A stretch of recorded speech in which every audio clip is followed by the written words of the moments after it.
Hello, ladies and gentlemen. My name is Jillian Smart, and welcome to another edition of Mind Your Business. Our guest today is Mr. Christopher Roland.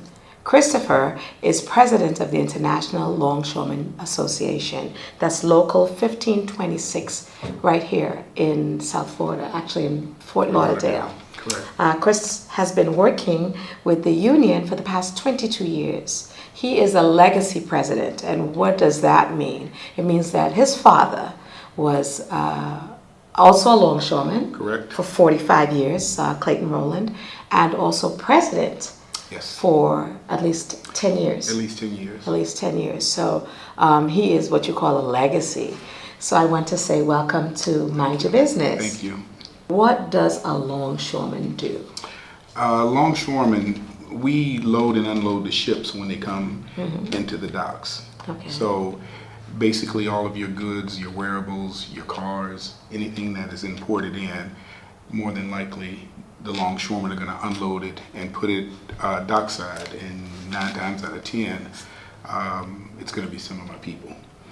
The unions have been around for over 100 years. The way we got to the name, the story that was told to me was that back in the days when you had the ships coming over from Europe, a call would go out, men along the shore, to let them know that they needed help unloading the ship, thus the name Longshoreman. Oh, okay, bit of history there.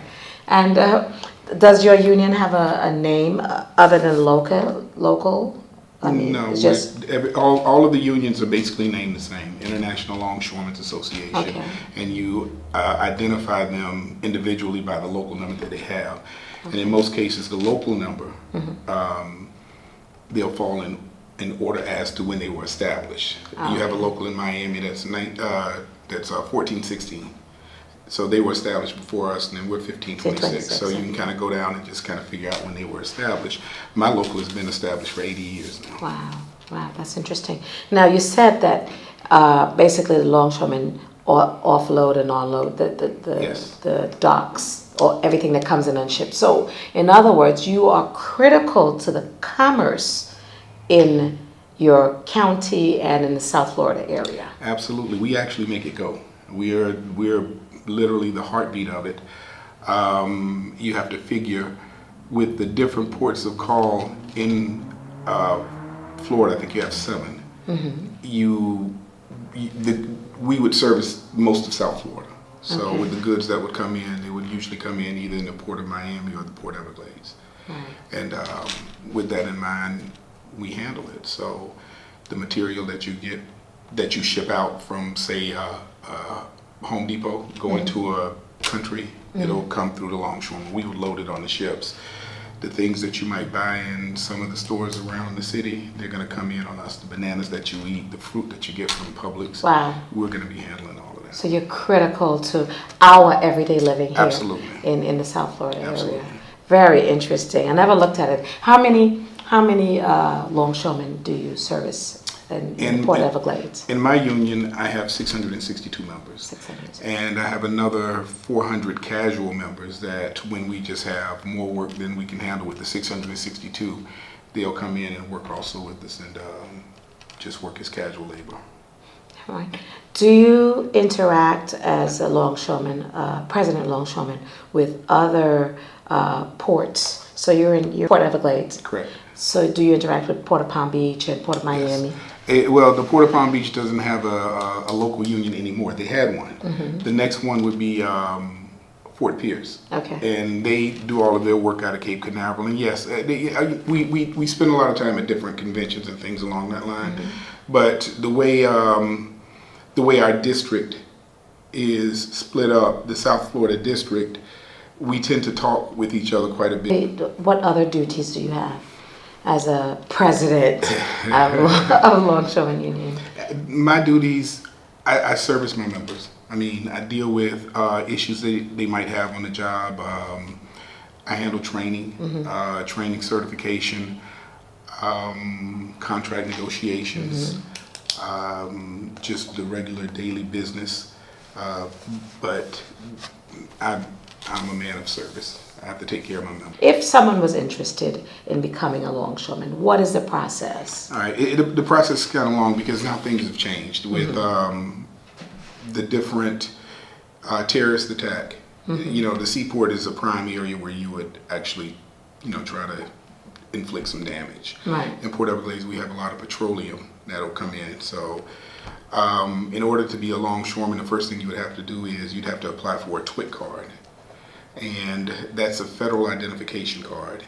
You would actually go online and you would give them your information. Once they do the background check and send you your TWIC card, then you would come into my office and say, I'd like to be a longshoreman. And then we would give you the application to go to Port Everglades and apply for a Port Everglades identification card. Once that takes place, we ask you to fill out an application. Our application fee is $250. And then you have to take a physical. And once you hand us all of that, we'll give you our casual card that you'll use to check on and go to work with. And that's when all the training starts. The first thing you would have to do is be trained in hazardous material, because sometimes you do handle hazardous material containers. If you decide that you wanted to drive a forklift, a top loader, a yard hustler, gantry crane, an RTG, then we would start setting you up for the training on those items. You'd first take a class, and after you pass the class, then you'd go into the actual hands-on training. Depending on a type of equipment, it could be anywhere from 2 weeks to sometimes 6 or 8. Okay. So somebody goes through the process. After going through the process, is there a ranking order for them to get work on a daily basis? How does that work? We work by seniority. Okay. So I think the top person in my local now is at about 49, 50 years, and we'll go all the way down to 0. So when it's time to go to work, we start at the top, which would be a AAA, and then we would just call that seniority class until we fill those jobs. So what happens usually with the lower cards that either have no seniority or low seniority, they work more during the season, which is from November to around May. But once that season goes out, and a lot of times because we have more cruise ships, you know, the winter months, everybody wants to come down to sunny South Florida and cruise. Once those cruise ships leave, then the work will slow down a little bit. And so some of them have part-time jobs and, you know, wait for that call to go out, men along the shore. In terms of application, is there a time period where applications are closed, or is it open all year long for someone to? No, it's open all year long. It's described by the Department of Labor as a non-exclusive hiring law, which means that if somebody wanted to come in and work and they wanted to fill out an application, we have to give them that opportunity. Men ready to go. Do people leave this job, or do they stay? Do they stay as longshoremen? Once a longshoreman, always a longshoreman. Usually, people stay once they start gaining seniority. I really like the idea that it's an open application process. What's the salary like? It can range depending on where you're working and the amount of seniority. Okay. So we'll say you will start you at $20 an hour. Okay. And you can go as high as 53. What's the education requirement? None. None? Yeah, the only requirement is that you have to be at least 18. Wow. And that you're willing to work. Wow. That's about it. Not many jobs like that around. No, we'll teach you. We'll teach you. And that's what we try to do, but we'll bring them in and we'll teach them. Okay. Heck, I had to learn. What about people who have police records, criminal records? If that's where the TWIC and the port ID, if they have criminal records, depending on what the charge is, they might not be able to get a TWIC. If you can't get a TWIC, I can't get you a port ID. Okay. So there's a website, www.twic.org, and it'll give you .org, and it'll give you a list of the criminal charges that would disqualify you from receiving a TWIC card. Okay. And you got to understand the TWIC cards, you can use them anywhere in the country. If you went to the Port of Houston and you can show them your TWIC card, they'll allow you on that port. All right. All right. Thank you so much. You're welcome. This was not so painful after all, was it? It wasn't.